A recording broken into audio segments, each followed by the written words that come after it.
This is the Corner Cutter Podcast, a consistent weekly show all about speed cubing, and you're listening to episode 85. Roll the intro. Hi, this is Daniel Goodman. Dylan Wang from JPerm. Ian Scheffler. Shivam Bansal from India. This is Alex from Z3 Cubing. What's up, guys? This is Jaden McNeil from Australia, and you're listening to the Corner Cutter Podcast. That's right, welcome back to the Corner Cutter Podcast. Podcasting since 2014 and cubing since 2015. I'm your host Josh, and this is the most consistent speed cubing podcast dedicated to entertain and educate you with in-depth conversations with cubers from all across the sport. My website is thecornercutterpodcast.com, and thank you so much for joining me again today for episode 85, or if this is your first time listening, welcome to the show. I know you'll enjoy the podcast. So, on today's episode, there isn't an interview, but I still have a bunch of fun topics. I have personal and podcast updates, your feedback. This is from the past 2 months, quite a bit there. I can't read it all. The answers to the June question of the month as now. Finally, it's here, so quite a few of you sent in your audio answers. I'll be playing those. And also, of course, we got cubing news, records, releases, and ratings. And also, the tip this week is about online Rubik's Cube timers. So, let's jump right into the first segment, cubing news.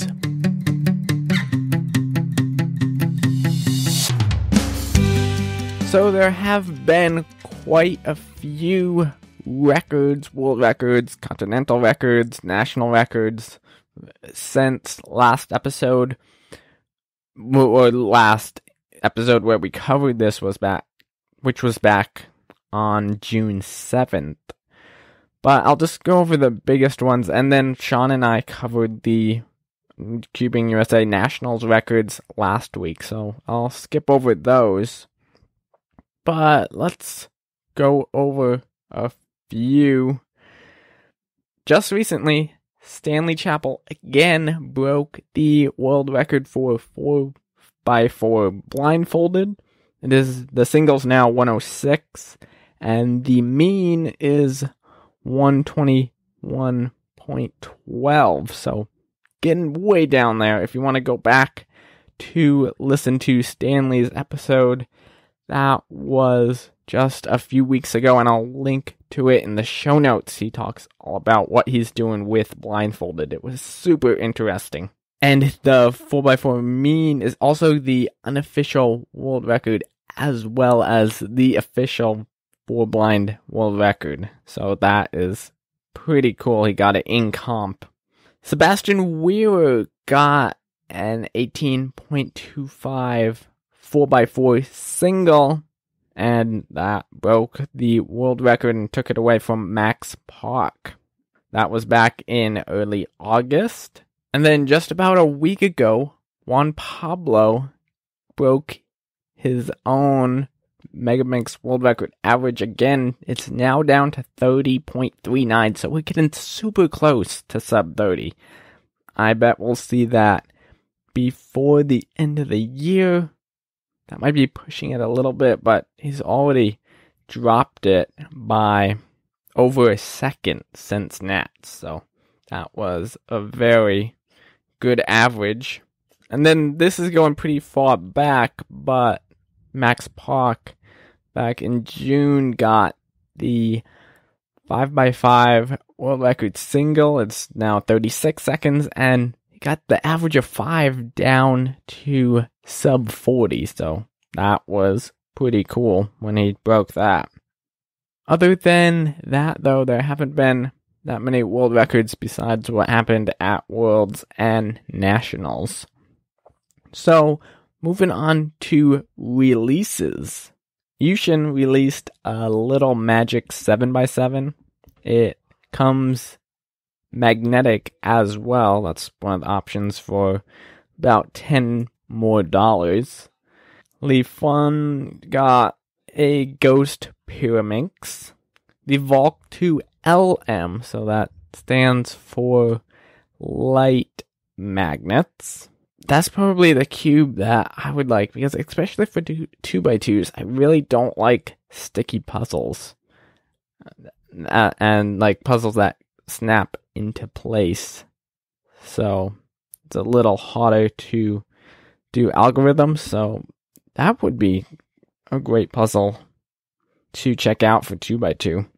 YJ released the second version, so the V2 of those 7x7. It's magnetic.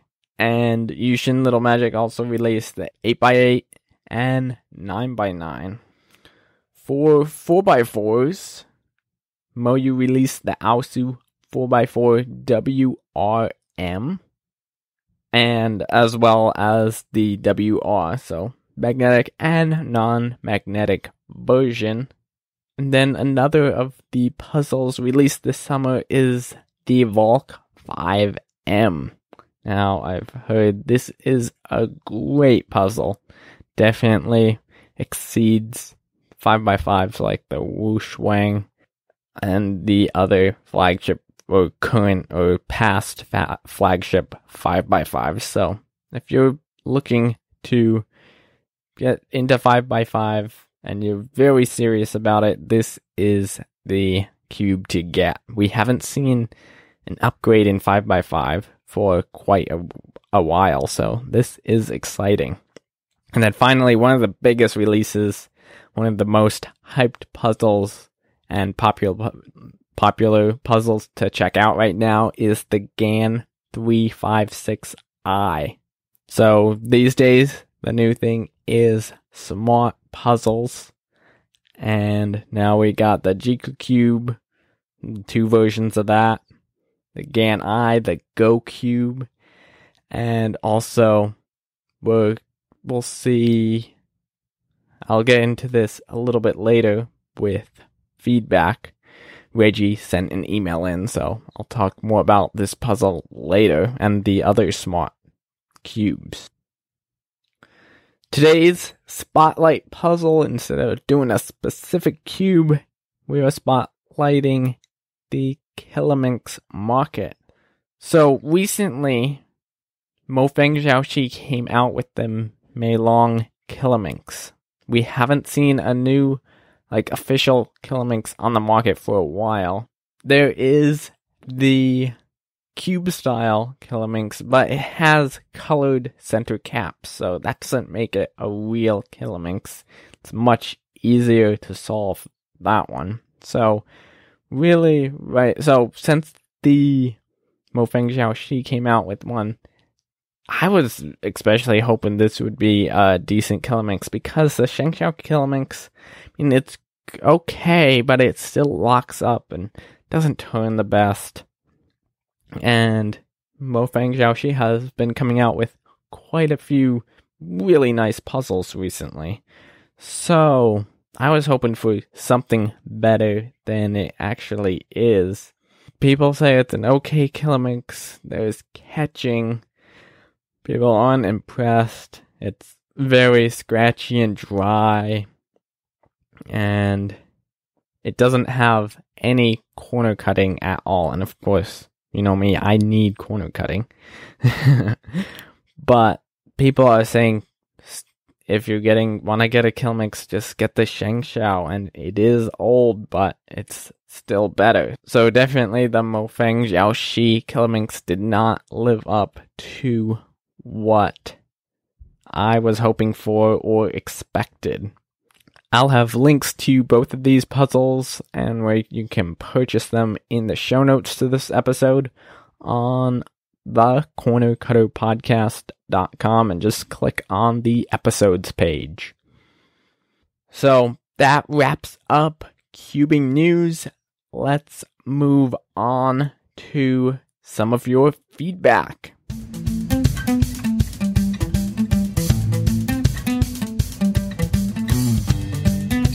Starting out with emails. Jasper emailed in again. He said, "Hi Josh, just emailing you to tell you that I won Pyraminx at another competition.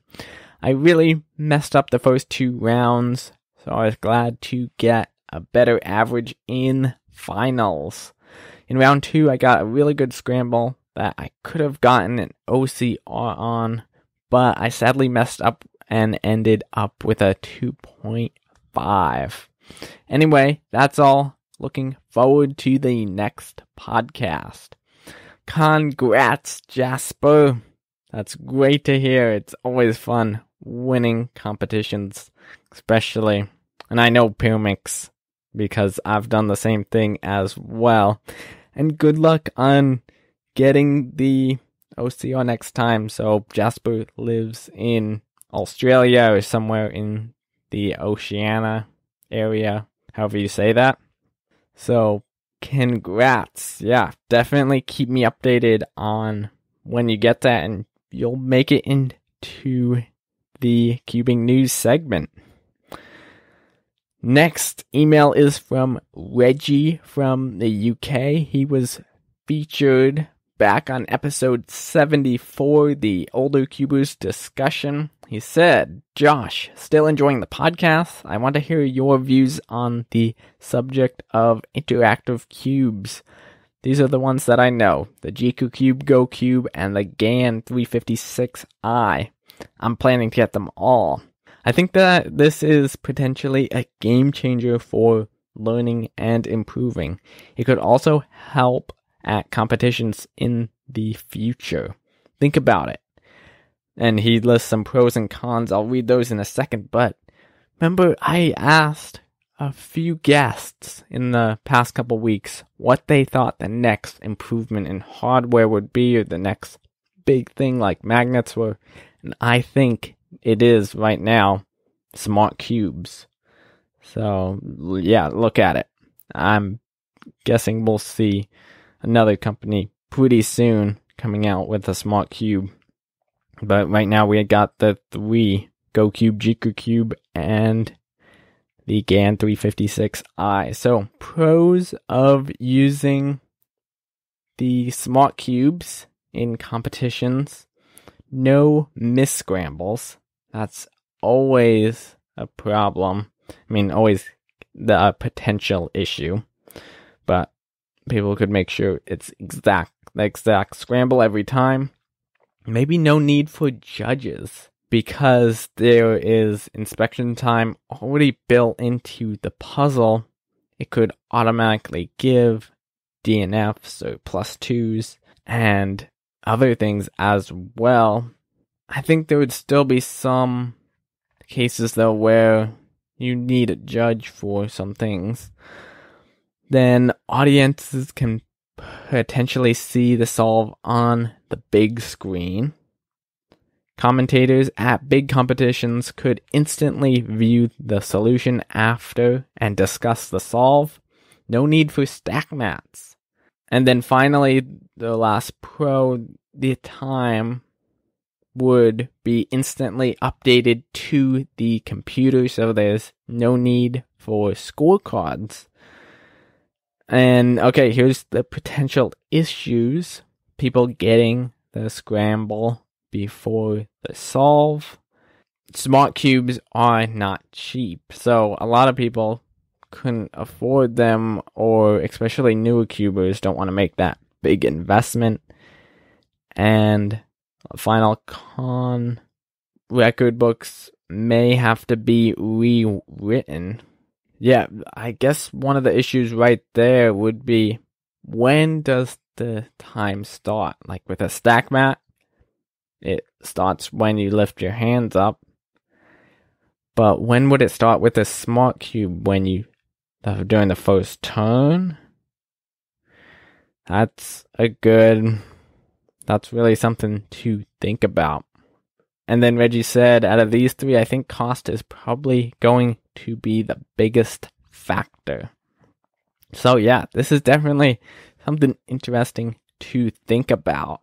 And I would love to hear your thoughts. If you want to send in audio feedback, you can go to speakpipe.com facebook.com/thecornercutterpodcast. I'll have a link in the show notes.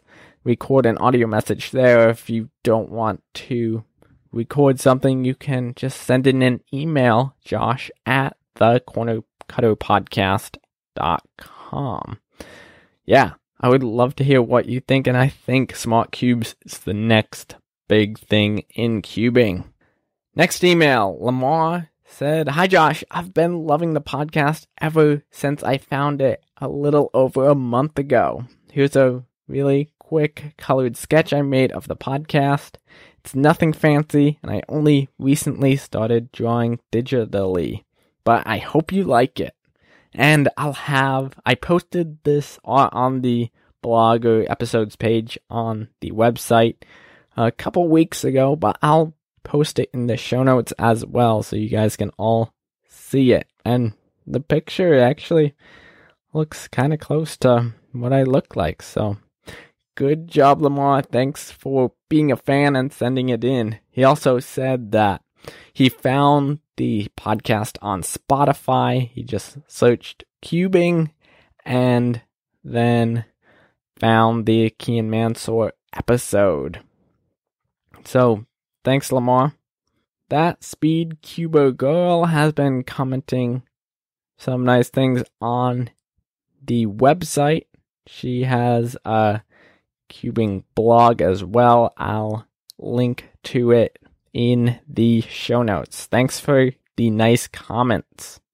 Toby, who recently bought a magnetic clock from me, said, "Just listened to your post-nationals podcast and I was impressed. Keep it up. I enjoy listening."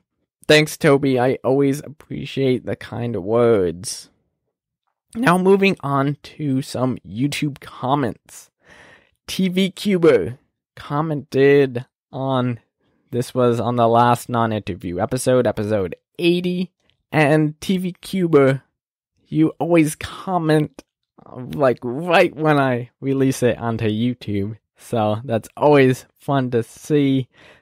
Thank you for doing that. You rock. It's always fun to see what you have to say, and you always let me know what you're doing at the time. Like one time you were doing chores and I released the episode, so you're like, perfect, I have something to listen to.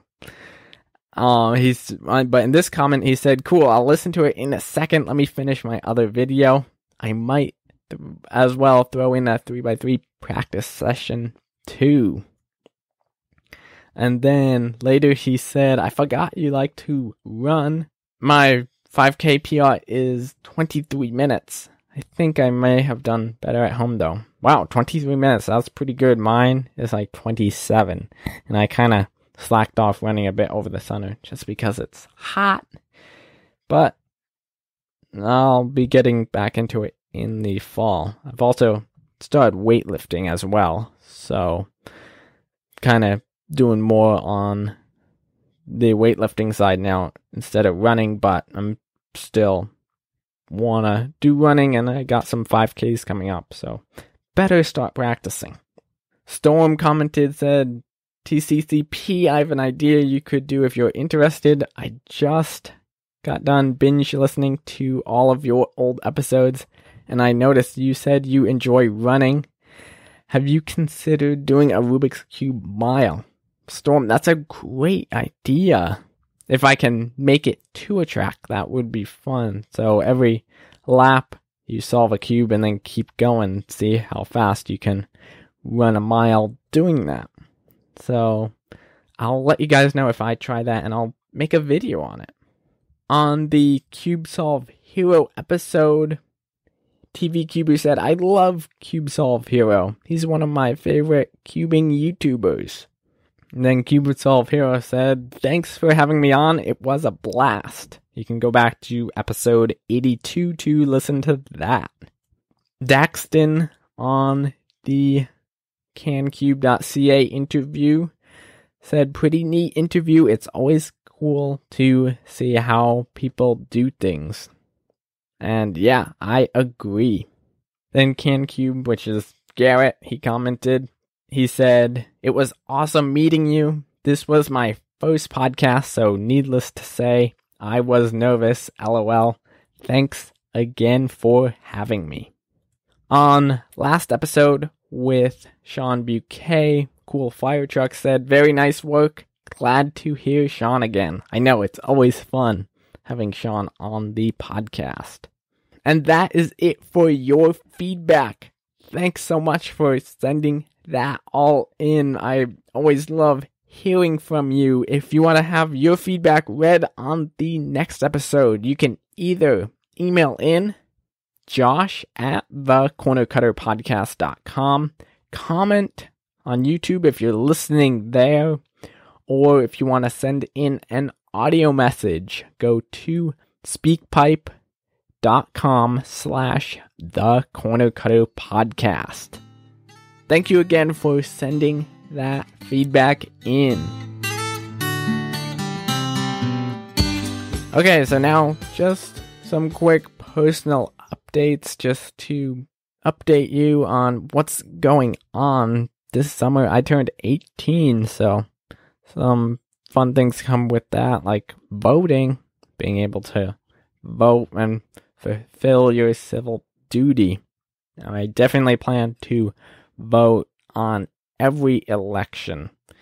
If you're not like super interested in politics or any of that kind of stuff, still vote and just do a little bit of research. Talk to people you trust about the issues and see what they feel, but definitely voice your opinion by voting, and your vote does count. So you can tell I'm pretty passionate about that. Also this summer I bought a car. It's a Honda Civic. It's not a new car, don't worry. It definitely had some things to fix up.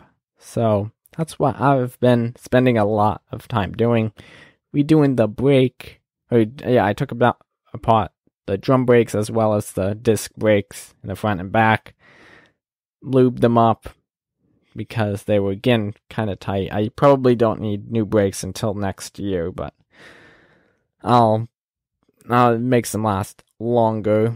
One of the other major things I did was the engine light was on and did the code. It was for the evap system, so I had to diagnose that, and I just fixed that a couple days ago, and engine light is off now. Very happy to see that. And then, of course, there's tons of small things that need to be fixed. Fabric falling off, the hood latch not working, gas cap latch not working. So those were all just things I've fixed. YouTube is definitely very helpful when fixing a car. There's really a video for every problem you might have, and you can fix it yourself and save lots of money. If you're interested in fixing cars at all, or just want to see a great channel, I really like this guy. His name is Chris Fix on YouTube. I'll link to him in the show notes, but he makes awesome videos on doing repairs. He has some behind the scenes videos of like how brake pads are made, all sorts of things like that, but his videos are super helpful no matter what kind of car you have. He really does a good job on them, so he's one of the top YouTubers on fixing cars. So definitely check him out, Chris Fix. And then final thing is, I'm starting school in September, just going to school locally, getting an associate degree, and I should have that finished up by next spring, since I already have almost half the college credits I need. So school's starting, and I guess that transitions right into podcast updates. The schedule for the podcast might be a little different this fall, since this is my first semester going full-time in college. I'm really unsure of the workload, my schedule, all that. So over the fall, episodes might be a little inconsistent. Maybe I'll have an episode every 2 weeks, or maybe I'll go 3 weeks with episodes, take a week off, because doing an interview every week and then having these episodes is very time consuming.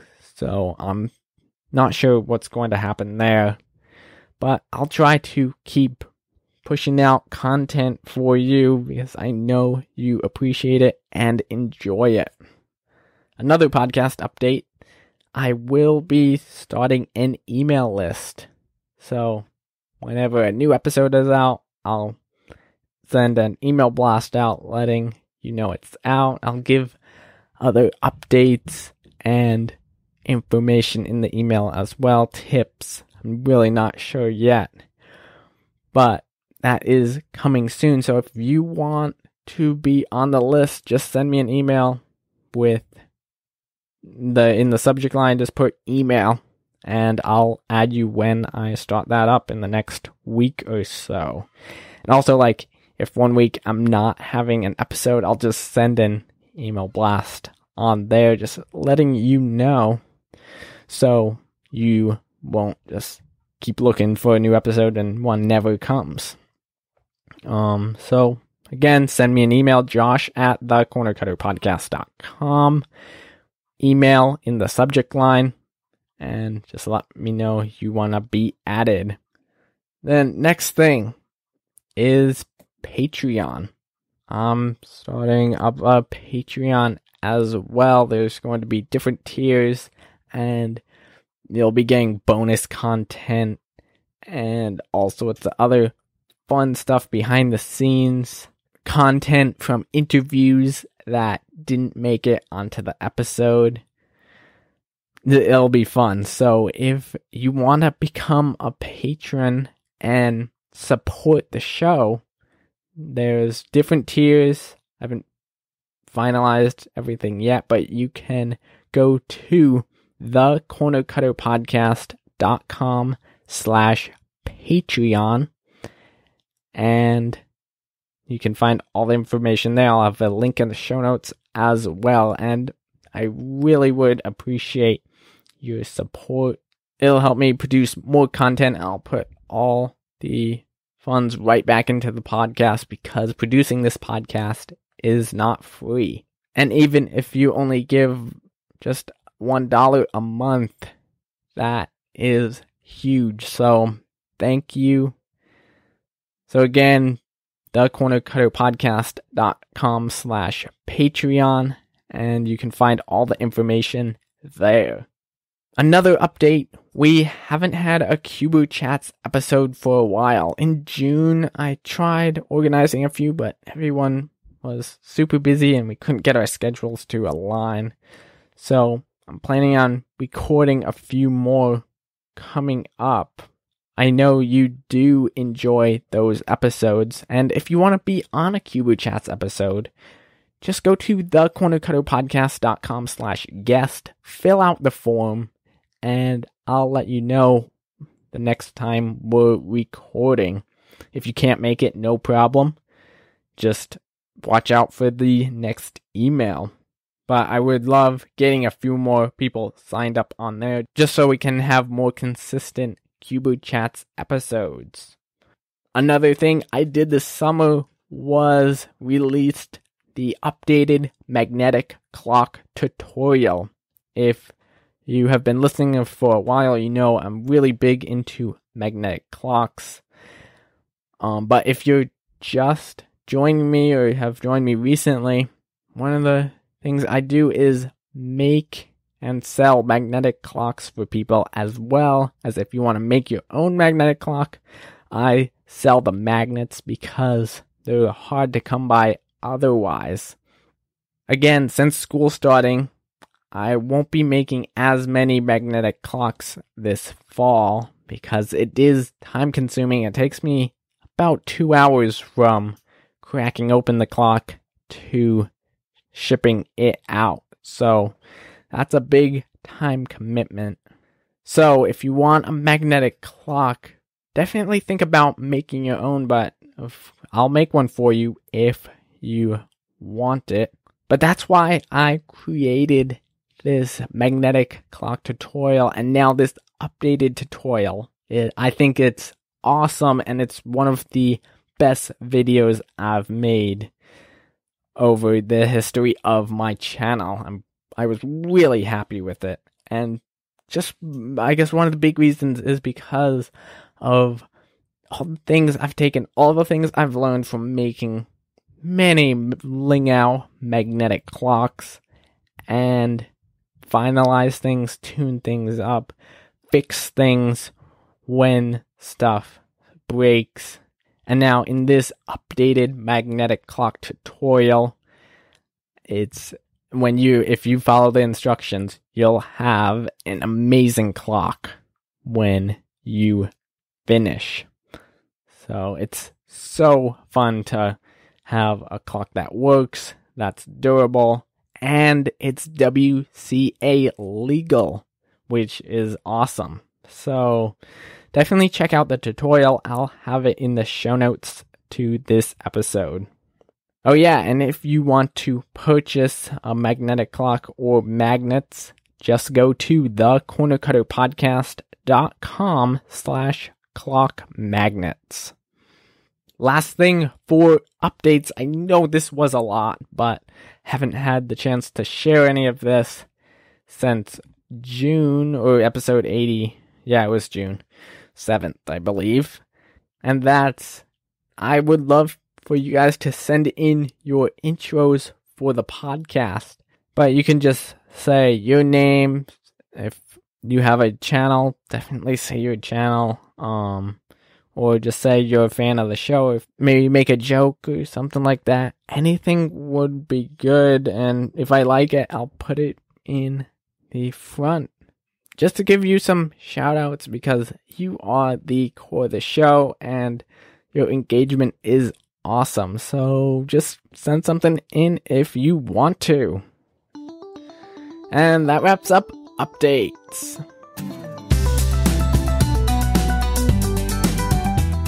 I haven't had one of these for a while, but I think we should start having these more often since they are useful, and this is a tip. So I got this email from Logan. He said, "Hi Josh, love your podcast. It's down to earth and easy to follow for everyone. I'm a listener of yours and also a cuber and a blogger.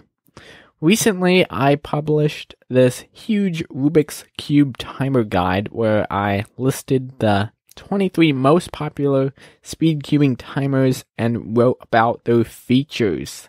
It took a very long time to write, and once I shared it on Reddit, it was read over 1,000 times, which made me very happy.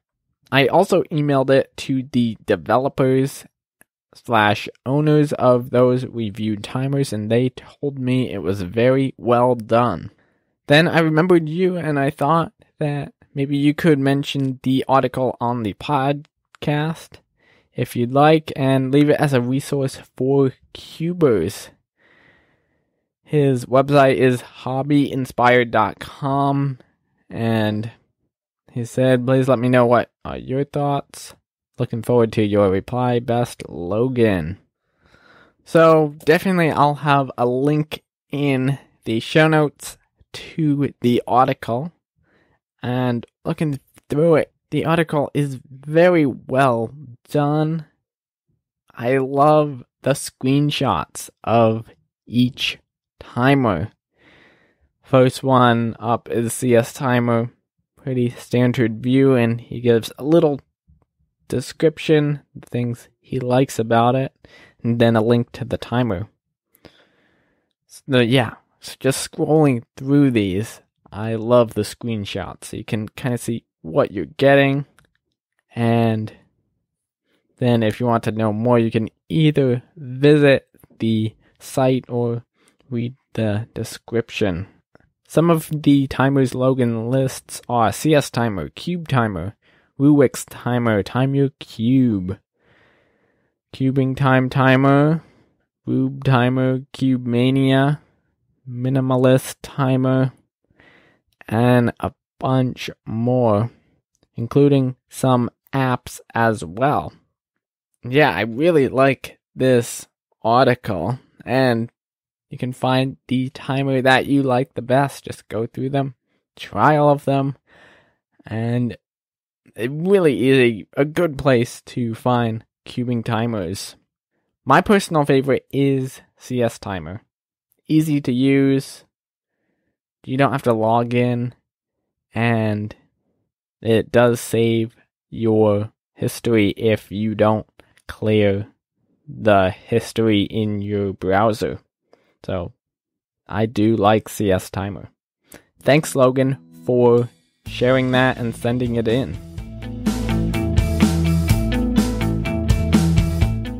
Okay, final segment for this episode. Answers to the June question of the month. And the question was, what was the closest time in minutes that you've ever traveled to a WCA competition? Now, there aren't enough competitions, so there's one in like every town or even every state. So usually competitors need to drive quite a ways to get to the competition. But I wanted to know, what's the closest you've ever been to a competition? It's always nice where you don't have to plan a big car trip as well. So starting off in the order I received them, Jasper emailed his answer in. The closest competitions I've been to was a 15-minute walk away, and it would have been an extremely quick drive. They were both at the same venue. Wow, Jasper, a 15-minute walk. That's probably under a mile away. So that must have been nice. Now, next answer was from TV Cuber. He sent in an audio answer. This is user TV Cuber answering the Corner Cutter Podcast's question of what is the shortest distance you have traveled for a competition? My shortest distance competition was to Frisco Liberty Cubing 2019, and it was only 45 minutes away, and it was 47.9 miles. Pretty cool. Thanks, TV Cuber. 45 minutes, that's definitely not bad compared to some competitions I've done in the past. So, just a decent drive. Next up, Dylan emailed in his answer. Competitions never happen in my city, so I usually have to travel 3+ hours for comps. But last year, the first competition in my city happened, and it was less than 30 minutes away. Even better. Thanks, Dylan. The next answer is audio feedback from Lamar, who we heard from earlier. Hey Josh, so this is my response for the question of the month, and I believe the shortest distance I traveled for a WCA competition is probably about 20 minutes. Most of the comps are in my city, so it's really, really convenient, and I'm really, really grateful for that. So that's all, Josh, and keep up with the great work. I love the podcast. Thanks, Lamar. I really appreciate the kind words. 20 minutes, again, really nice. And if it's in your city, you really don't need to get that many travel directions, which is just another thing to worry about when going to a competition far away, because you don't know the area. Next answer is from Mark. Hi Josh, my name's Mark. I'm in Dublin, Ireland, and I've only been to 2 competitions, but the closest competition I've been to WCA is 15 minutes. Wow, Ireland. I didn't know I had a listener in Ireland. 15 minutes. That's basically just a drive across town or to the next town if you're more in the country. Thank you, Mark, for sending in your answer. And final answer is from Tom. Hey guys, my name's Tom. I'm from Melbourne and I live right next to a primary school which had a WCA competition. It was last year, at the start of last year, and I decided to go because I could literally just walk out my back door into the school, and it was right there, about 1 minute walk. I averaged about 21 seconds, and then I could just walk straight back home. It was super easy. Wow, a competition right next door. That would be nice. The thing there, too, is you don't have to worry about forgetting anything, and you can just walk back for lunch or whatever. Wow. Australia, too, Tom. That is cool. Thank you for sending your answer in. And now, finally, my answer. I've traveled up to 3.5 hours for a competition, but the closest I've ever driven was about 30 minutes, and that was to a competition that I organized, and that's like the closest place where I could find a venue. So definitely not bad, and it was nice not having to plan this huge car trip as well. But wow, thank you everybody who sent in an answer. That was so interesting, and maybe we'll have another interesting question coming up in one of the next episodes. That was so fun hearing from all of you, and I'm really glad we got so many answers. This has turned out to be quite a big episode, wrapping up everything that happened in the past couple months over the summer. And if you have any feedback, feel free to email in. My email address is josh@thecornercutterpodcast.com. If you want to see everything that I mentioned in today's episode, go to the show notes, thecornercutterpodcast.com. Click on the episodes page, and I'll have everything listed right there with all the links. Don't forget about the email list, Patreon, and my new magnetic clock tutorial. Thank you so much for listening. I really appreciate you being a fan of the show. And that wraps up this week's episode. So let's take it back to the scrambling table, and I'll talk with you again next week in episode 86 of the Corner Cutter Podcast.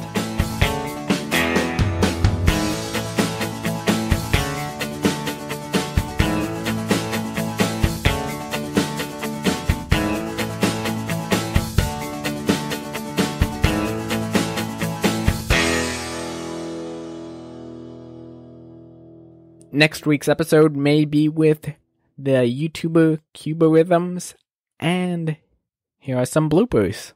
So an example would be, I'll just say TCCP instead of the Corner Cutter Podcast. So I would say something like, hey, this is Josh from TCCP, and you are listening to the Corner Cutter Podcast.